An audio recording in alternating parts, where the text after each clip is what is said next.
ഈ ഉറക്കക്കുറവ് എന്നുള്ളൊരു ഇഷ്യൂ ഇപ്പോൾ കുറച്ച് കോമൺ ആയിട്ട് ഉള്ളൊരു കാര്യമാണ്. അത് ഏത് പ്രൊഫഷനിലുള്ളവർക്കാണെങ്കിലും വീട്ടിലെ കാര്യങ്ങൾ മാത്രം നോക്കുന്നവർക്കാണെങ്കിലും ഒക്കെ ഉറക്കക്കുറവ് ഒരു പ്രശ്നമായിട്ട് ഞാൻ പലരും പറഞ്ഞു കേട്ടിട്ടുണ്ട്. ഒരു റീറ്റെയിൽ ഫാർമസിയിൽ ചെന്നൊരു സെഡേറ്റീവ് മെഡിസിൻ ചോദിച്ചാൽ കിട്ടില്ല.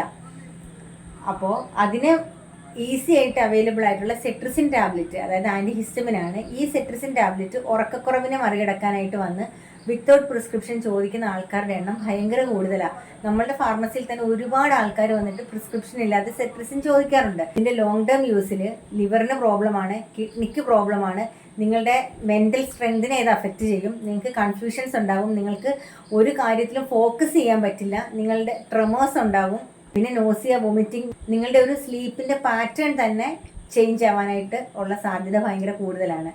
അപ്പോൾ സിട്രസിൻ ടാബ്ലറ്റ് നിങ്ങൾ കരുതുന്നത് പോലെ അത്ര ഈസി ആയിട്ടുള്ള ഒരു ടാബ്ലറ്റ് അല്ല. ഈ മെൻ്റൽ കൺഫ്യൂഷൻ അല്ലെങ്കിൽ ഒന്നിലും ഫോക്കസ് ചെയ്യാൻ പറ്റാത്ത അവസ്ഥ എന്നൊക്കെ പറഞ്ഞാൽ അത് നമ്മളുടെ ഒരു അവസാനം അതൊരു സൈക്കാട്രിക് പ്രോബ്ലത്തിലേക്കാണ് പോയിക്കൊണ്ടിരിക്കുന്നത്. അതുകൊണ്ട് ദയവ് ചെയ്ത് ഒരു ആൻറ്റിഹിസ്റ്റമിൻ കഴിച്ച് നമ്മളുടെ മെൻ്റൽ സ്ട്രെങ്തിനെ തന്നെ നശിപ്പിക്കാതിരിക്കാൻ എല്ലാവരും ശ്രദ്ധിക്കുക. എന്തെങ്കിലും അലർജിയോ അങ്ങനത്തെ പ്രോബ്ലമോ, ഇനി അഥവാ ഉറക്കമില്ലായ്മയാണ് നിങ്ങളുടെ പ്രശ്നമെങ്കിൽ അതിന് പോയിട്ടൊരു ഡോക്ടറെ കൺസൾട്ട് ചെയ്യുക. ആ ഡോക്ടർ നിങ്ങൾക്ക് അതിനുള്ള സൊല്യൂഷൻ തരും. അതിനുള്ള സൊല്യൂഷൻ ഒരിക്കലും ഒരു ആൻറ്റിഹിസ്റ്റമിൻ അല്ല. ആൻറ്റിഹിസ്റ്റമിൻ അങ്ങനെ വെറുതെ കഴിക്കാനും പാടില്ല. പിന്നെയും ഒരുപാട് സീരിയസ് സൈഡ് എഫക്ട്സ് ഉണ്ട്. പിന്നെ നിങ്ങൾക്ക് ഡ്രഗ് ടോളറൻസ് ആവും. അതായത് പിന്നെ നിങ്ങൾ ഒരു അലർജി വന്നിട്ട് സിട്രസിൻ 10 mg കഴിച്ചു കഴിഞ്ഞാൽ ആ സിട്രസിൻ നിങ്ങളുടെ ബോഡിയിൽ എഫക്റ്റീവ് ആവത്തില്ല, നിങ്ങൾക്ക് ആ അലർജി റിയാക്ഷൻ മാറുകയുമില്ല.